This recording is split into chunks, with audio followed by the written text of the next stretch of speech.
ឲ្យតែខ្ញុំមកលេងផ្ទះគ្នាខ្ញុំម្ដងដឹងតែគាត់ឲ្យខ្ញុំនឹងទៅធ្វើម្ហូបហើយព្រលឹមឡើងមិនទាន់ទេគឺខ្ញុំចាប់ផ្ដើមទៅផ្សារដើម្បីរកមើលមុខម្ហូបណាដែលទំនងសម្រាប់វិធីចម្អិនវិញខ្ញុំអត់បាននិយាយអីច្រើនទេដោយពុកម៉ែបងប្អូនឃើញអញ្ចឹង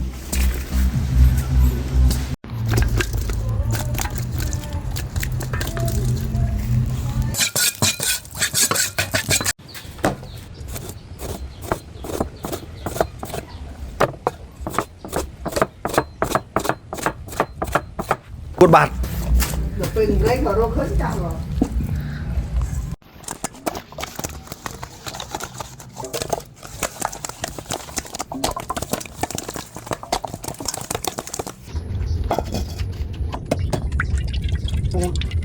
ដាក់នេះទៅទៅ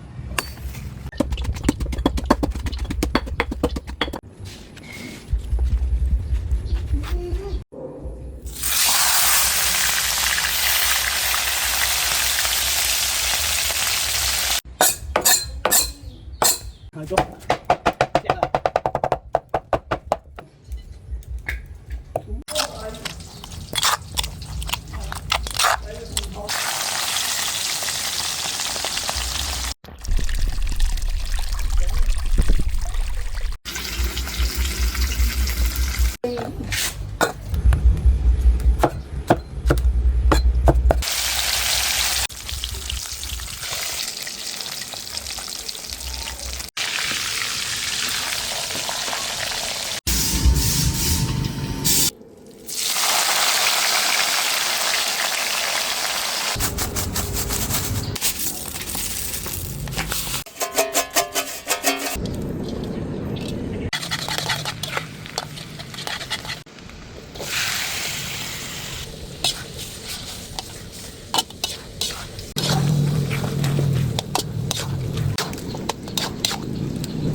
ខ្ញុំបានតែ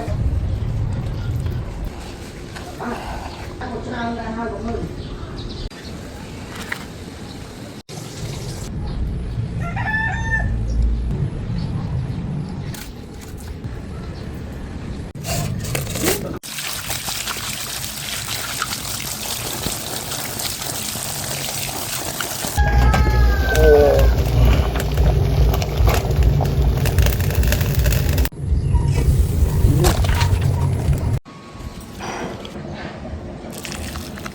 ឥឡូវនេះម្ហូបគឺឆ្អិនហើយគឺ3មុខហើយត្រីចាប់នេះ1គីឡូ7000សរុបទៅដូចជា17000បានត្រី4ក្បាលហ្នឹងហើយស្ងោរជ្រក់1មុខចៀនជូរអែម1មុខហើយនឹងមួយទៀតបំពង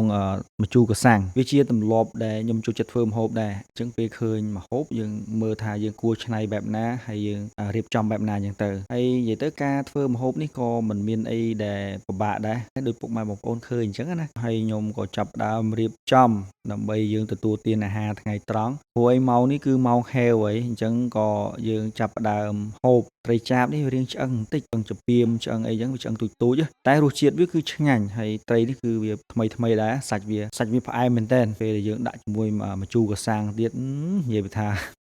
ចាប់ជាតិមកសាច់ត្រីចាបវាឆ្អឹងបន្តិចក៏ប៉ុន្តែបើរសជាតិវិញគឺផ្អែមឆ្ងាញ់សាច់វាដូចសាច់ហាប់